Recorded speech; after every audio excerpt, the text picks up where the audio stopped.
Hey guys, so one more little lesson for this week, and then we'll be going more into detail this next week when I see you in person.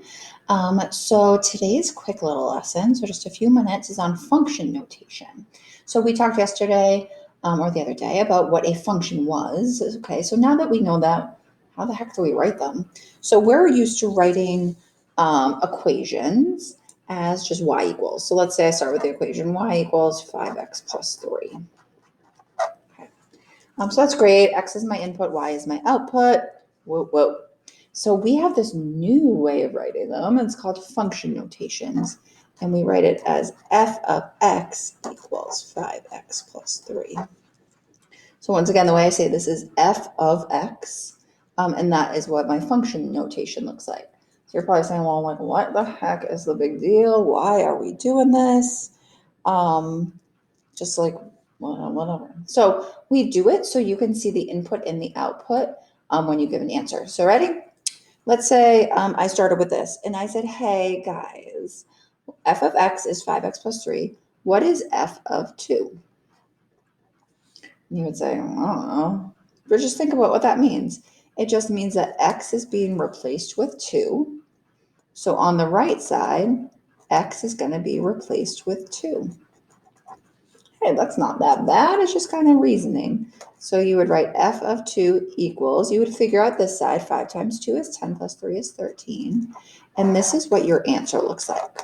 So basically what this means is in the f function, so it doesn't have to be f of x, it could be a of x or g of x or x, well, not x of x, that would be kind of weird, but it could be any letter here. So f of 2. So I can see right now the function that I used, the input, what I put in, and then what I got out. So that's the reason we use function notation. So you have all that information kind of right at your fingertips. So how exciting. So let's just say I'm going to pick a few other functions. So I'm going to say that a of x is x plus 1. I'm going to say that b of x is 11 minus 2x. I'm going to say that c of x is x squared. And I'm going to say that d of x is the absolute value of x plus 2. Okay, so I have all sorts of functions. Once again, it doesn't have to be f. I can put any letter I want.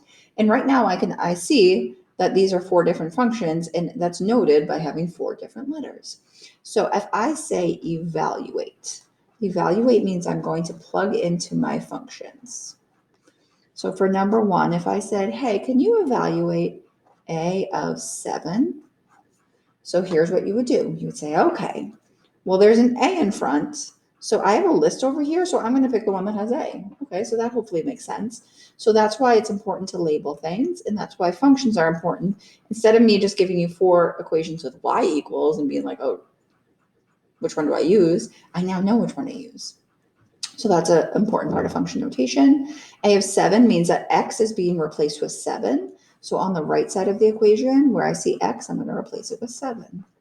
And then I would write my answer as a of 7 equals 8. Beautiful. So that's how you do it. So it's actually not new work. It's just a new way to write things. And it's something we do want to get used to because we use functions basically for the rest of the year. And I can guarantee in your other math classes in the future, you will be using them as well. So let's say I said, hey, what's b of 2? You would say, okay, I know what function I'm using. I'm using the b function. X is being replaced with 2. So in this side where I see x, I'm going to replace it. So I would have 11 minus 2 times 2. Well, 2 times 2 is 4. 11 minus 4 would give me b of 2 equals 7. Once again, math's not hard. Just plugging into an equation. It's just knowing about the setup and which one to do. So if I said, hey, what's c of negative 4? Okay, I know what function I'm using. I'm using the c function. X is being replaced with negative 4. You do just need to make sure when I say evaluate and you're plugging into a function, you always need to plug in using parentheses. So you can see anytime, I didn't really do it there, we got it. Anytime I put something in, it is in parentheses. That does make a big difference when you square something, because if you square a negative, it will make it a positive. So c of negative 4 would come out to be 16. Okay, so once again, math's not too bad. It's just getting used to the setup. So what if I said something like, hey, what if, we'll do two more. D of negative 6. D function, x is replaced with negative 6. So I have the absolute value of negative 6 plus 2. Please just be careful with absolute value. People get a little mixed up sometimes. They just want to turn everything negative right off the bat. Don't do that. You have to combine what's inside first. That gives me the absolute value of negative 4. And then that will be turned positive. So my final answer, that's 4. So then you can do fun stuff like, hey, what is, sorry, I'm trying to write and show you this. I'll do 5 over here just so you can actually see it. There we go.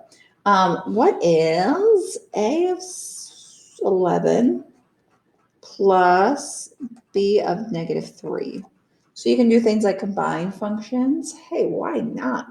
You're basically, all you're going to do is just find these values separately and then add the answers. So if I say A of 11, you would say in the A function, x is being replaced with 11. So that would give me 11 plus 1, which is 12. B of negative 3, B function, I'm going to plug in negative 3. What will that give me? Just be careful because you do have a double negative. So that would turn to a plus 6. So this would end up being 17. And then in the end, I'm just going to add those two answers. So A of 11 plus B of negative 3 is going to equal 29. That's what your answer would look like. So we have this nice thing, function notation. It's a beauty. We'll be using it quite a bit to continue in the year.